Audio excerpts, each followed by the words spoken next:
Sit down, Marcus. I won't have you poisoning this class with your pathetic fantasies. Mrs. Gable screamed, her voice cracking with rage as she snatched the poster board from the 10-year-old boy's hands. With a violent rip, she tore the project in half, letting the pieces flutter to the floor like dead leaves. "Generals don't live in rental apartments in the East Side, Marcus," she sneered, pointing a manicured finger at the door while the class erupted in cruel, mocking laughter. "Stop lying about your father and learn your place." She thought she was teaching him a lesson about social hierarchy. She thought she was crushing a poor kid's ego, but Mrs. Gable didn't know that the liar she was humiliating wasn't making it up. She didn't know that the man in the photo she just tore up was currently parking a black government SUV outside the school gates. And she certainly didn't know that in exactly 5 minutes, the entire U.S. Army chain of command would be standing at her door, and she would be the one begging for mercy. This was the mistake that would end her life as she knew it. The smell of old money and floor wax was the first thing Marcus Vance noticed every morning when he stepped off the number 42 bus and walked through the wrought iron gates of St. Jude's Preparatory Academy. It was a smell that stuck in the back of his throat. A mixture of expensive perfume, leather-bound books, and the distinct metallic scent of privilege. St. Jude's wasn't just a school. It was a fortress of exclusion, a place where the tuition cost more than most people's annual salaries, and the parking lot was filled with luxury sedans driven by chauffeurs. The walls were lined with oil paintings of alumni who had gone on to become senators and CEOs, their eyes seeming to follow Marcus as he walked down the marble hallways, reminding him with every step that he didn't belong. Marcus was the scholarship kid, a label that stuck to him like a target. While other students arrived in Teslas and wore tailored uniforms, Marcus wore a blazer that was slightly too big in the shoulders, a second-hand purchase his father had carefully mended, and scuffed sneakers that had walked too many miles on city pavement. He kept his head down, clutching his backpack straps, trying to make himself invisible, because he knew that in this ecosystem, visibility was dangerous. To the faculty, he wasn't a student with potential.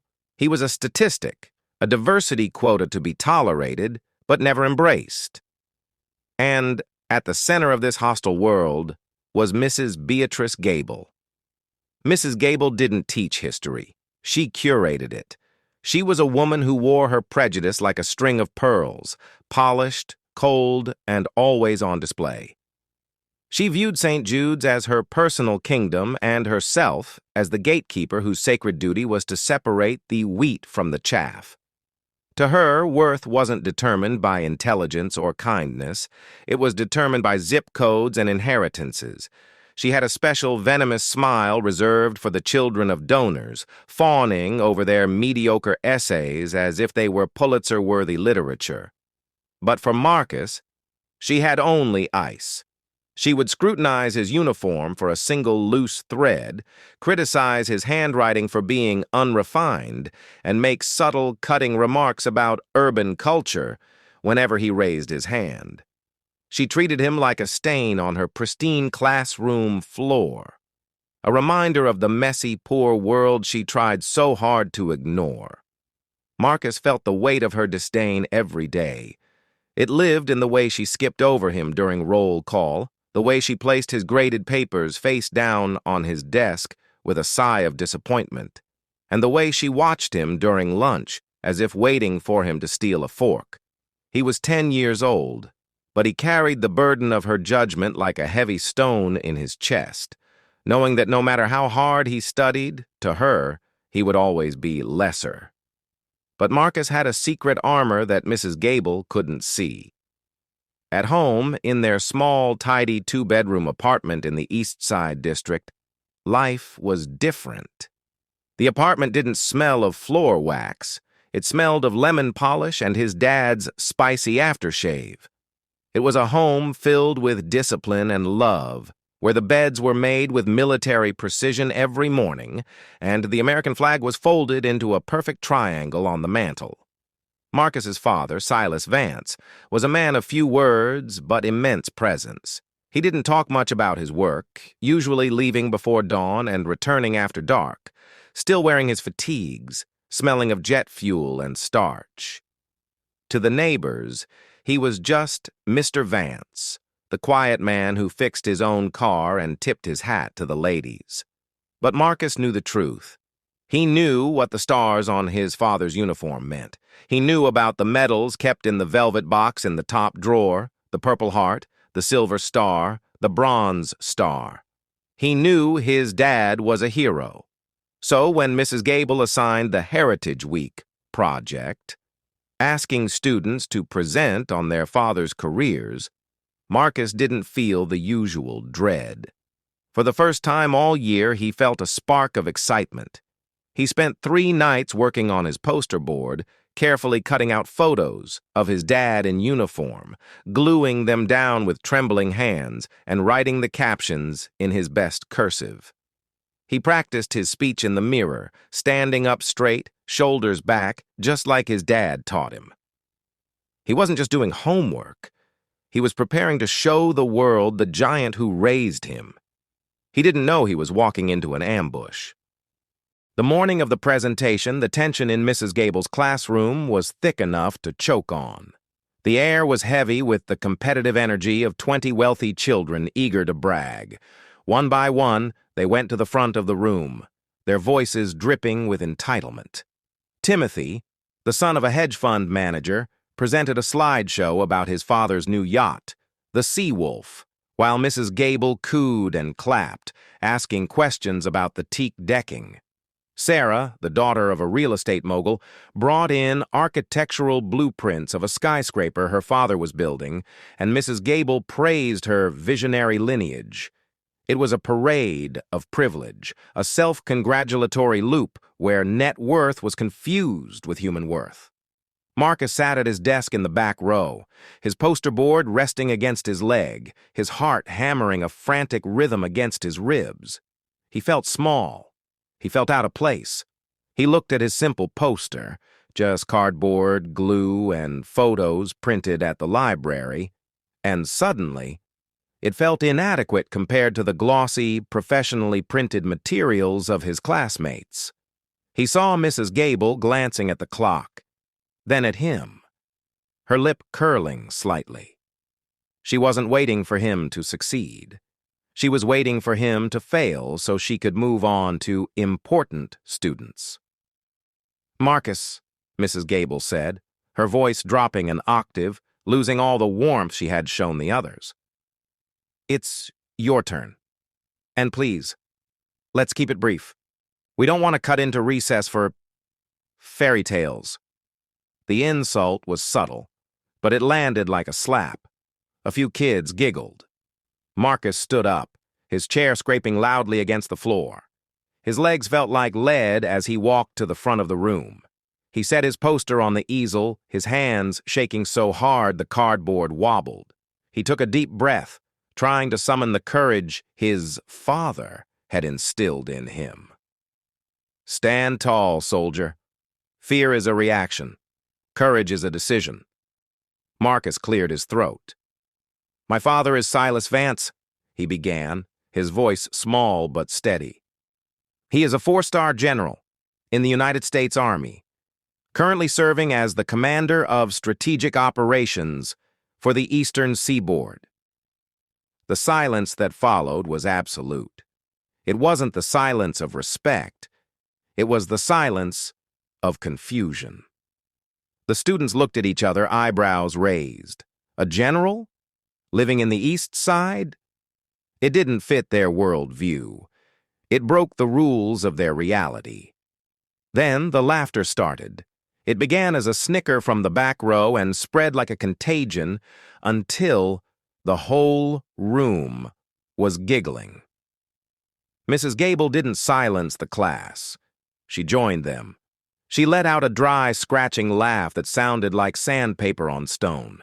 She stood up, walking around her desk with the slow, predatory grace of a cat cornering a mouse. "Oh, Marcus," she sighed, shaking her head with mock pity. "We talked about this. The assignment was to present facts, not comic book fantasies." She stopped right in front of him, looming over him, invading his personal space. "Generals make $200,000 a year, Marcus. They live in gated communities in the Heights. They drive Mercedes. They do not live in rental apartments next to the highway. And they certainly do not have sons who take the public bus." She turned to the class, inviting them to join the execution. "Class, does it seem likely that a man who commands armies lives in the same neighborhood as the laundromat?" The laughter grew louder, crueler. "Liar!" someone shouted. "He's probably a janitor," another yelled. Marcus felt the tears hot and stinging in his eyes, but he clenched his fists. "He is not a janitor," Marcus shouted, his voice cracking. "He is a hero! He has the Purple Heart!" This defiance was the final straw. Mrs. Gable's face twisted into a mask of pure rage. "Enough!" she screamed. "R.I.P.!" She tore the poster in half. "R.I.P." She tore it again. Marcus watched the pictures of his father flutter to the floor, disrespected and destroyed. "I will not tolerate lying in my classroom. You are a fraud, Marcus Vance. Get out.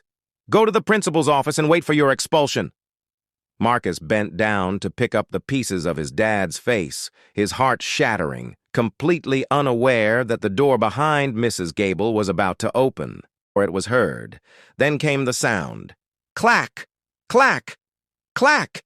It was the unmistakable heavy sound of military-grade boots striking the marble hallway floor in perfect unison. It wasn't the sound of a visitor, it was the sound of an invasion.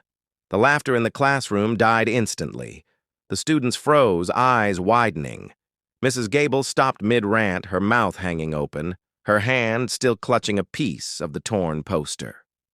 The sound grew louder, closer, echoing off the walls like thunder. It stopped right outside the heavy oak door. The doorknob didn't turn tentatively. It was gripped and twisted with authority. The door swung open so hard, it hit the stopper with a loud bang. Two soldiers in full ceremonial dress uniform stepped in first, moving with mechanical precision. They were giants, stone-faced, standing at attention on either side of the doorframe. Then a man walked between them. He was a mountain of a man, wearing a dark green service uniform that was pressed to razor-sharp perfection. On each shoulder, 4 silver stars glinted under the fluorescent lights, catching the attention of every person in the room. On his chest, a rack of medals, the Purple Heart, the Silver Star, the Distinguished Service Cross, shone like a kaleidoscope of color, a testament to decades of sacrifice. General Silas Vance stepped into the classroom and the air pressure seemed to drop. He didn't look at the students. He didn't look at the torn poster on the floor. His eyes, cold and hard as flint, locked directly onto Mrs. Gable. She looked like she had been struck by lightning. Her face went pale white, her knees knocking together beneath her skirt. She recognized the uniform, she recognized the rank, and with a sickening lurch of horror, she recognized the face from the photo she had just torn up. General Vance walked into the room, his boots crunching on the silence. He moved with a terrifying calmness, a predator who knows he has already won. He stopped next to Marcus, placing a large, heavy hand on his son's shoulder. He didn't say a word to the boy yet. He just stood there, a silent sentinel, letting his presence answer every insult that had been thrown. He looked down at the floor, seeing the torn cardboard, the ruined project. He slowly crouched down, his joints cracking in the quiet room, and picked up a piece of the poster, the piece with his own face on it. He stood back up, holding the evidence of her cruelty, and turned his gaze back to the teacher. "Mrs. Gable," the general said. His voice wasn't loud. It didn't need to be. It was a deep, resonant baritone that carried the weight of command, a voice that had ordered battalions into battle. I received a text from my son saying he was being called a liar. I happened to be in the area for a briefing at the Pentagon. I thought I would come and verify his sources personally. Mrs. Gable tried to speak, but only a squeak came out. She gripped the edge of her desk, her knuckles white. "General, sir," she stammered, sweat beading on her upper lip. I didn't know. The file, the address, it's in the East Side. I assumed—" General Vance took a step closer, invading her space the way she had invaded Marcus's. "You assumed," he repeated, his voice dropping to a dangerous whisper. "You assumed that because of the color of my son's skin and the neighborhood we choose to live in to save money for his college fund, that he could not possibly be the son of a general." He leaned in, his face inches from hers. "Let me educate you on history, Mrs. Gable. Integrity does not have a zip code. Honor does not have a skin color. And stupidity," he held up the torn poster, "is often found in the most expensive places." He turned to the stunned class, his eyes sweeping over the children who had laughed moments ago. "My son told you the truth, and this woman called him a liar. Now I ask you, who do you believe?" The fallout was immediate, public, and catastrophic for Mrs. Gable. The principal, Mr. Henderson, having seen the military convoy in the parking lot, burst into the room, breathless and terrified. He took one look at the scene, the general, the crying teacher, the torn poster, and knew his school was on the brink of a PR nightmare. He started apologizing profusely, bowing and scraping, calling the general sir and promising to rectify the situation. But General Vance raised a hand, silencing him instantly. "I don't want your apologies, Mr. Henderson," Vance said, his voice cutting through the panic. "I want my son's dignity back, and I want to ensure that no other child in this school is ever judged by their address instead of their character." He turned to Mrs. Gable, who was now weeping openly, realizing her career was over. "You taught this class a lesson today," the general said to her. "You taught them what bigotry looks like, and now I'm going to teach them what accountability looks like." He turned to Marcus, his face softening for the first time. "Get your bag, soldier. We're leaving." Marcus grabbed his backpack, holding his head high, walking with a new stride, a stride that matched his father's perfectly.